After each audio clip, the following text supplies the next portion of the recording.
Hi, and thanks for joining me and Theodore Von Muffin, my new puppy. Very excited. He is 1 year old. We don't know what kind of puppy he is besides a love puppy, but he's a good boy. So we want to talk to you today about the roller coaster of early recovery. I think that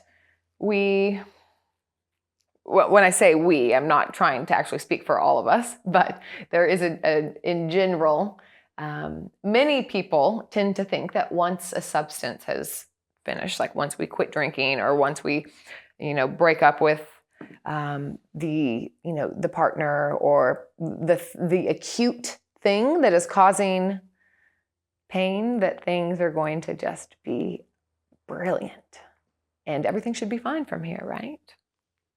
And, I definitely thought this. I definitely thought that alcohol was my problem. Alcohol and drugs were my problem. And when that was gone, then there would be no reason for anything for life to ever have a bump in the road.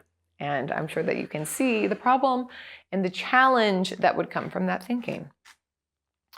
And there's a couple components there. One, that when things don't go that way, then it comes back on me.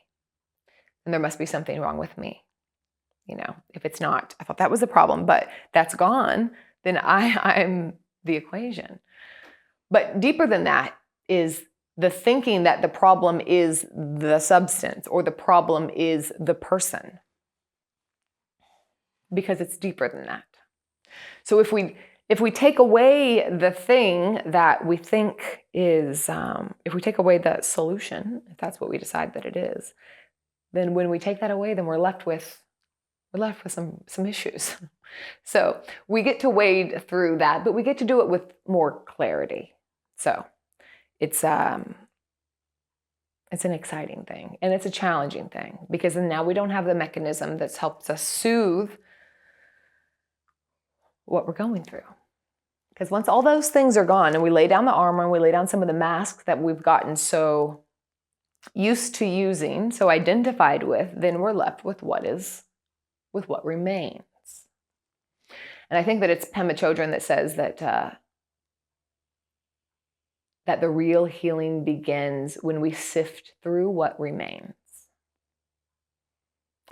And that's really what recovery looks like, especially once we get away, the acute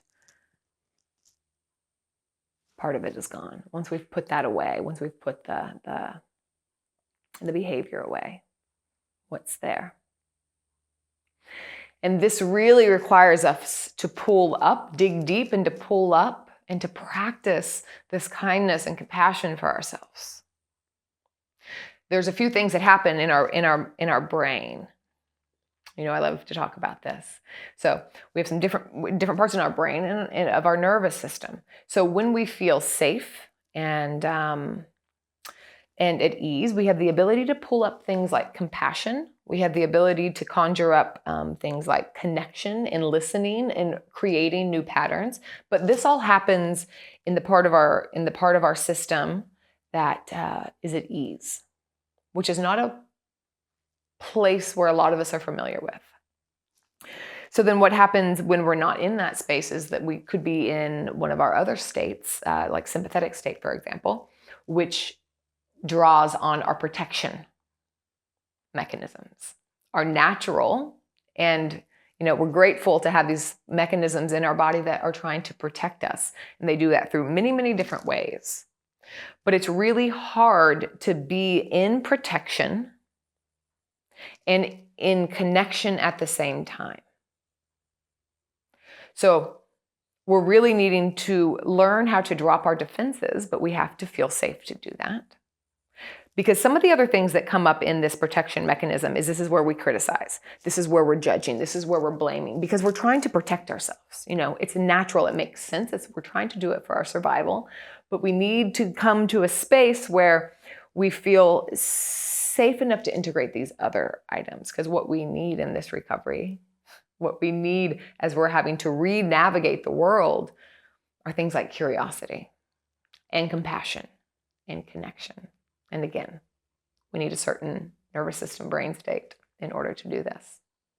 So I think one of the biggest pieces of this is having the awareness that when we're criticizing ourselves, we can't also be being kind to ourselves. They live in two different systems. So when we notice that we're in that self-talk, it's that noticing that gives us the pivot to be able to move into something else. Because often we just don't notice it. Often we could just berate.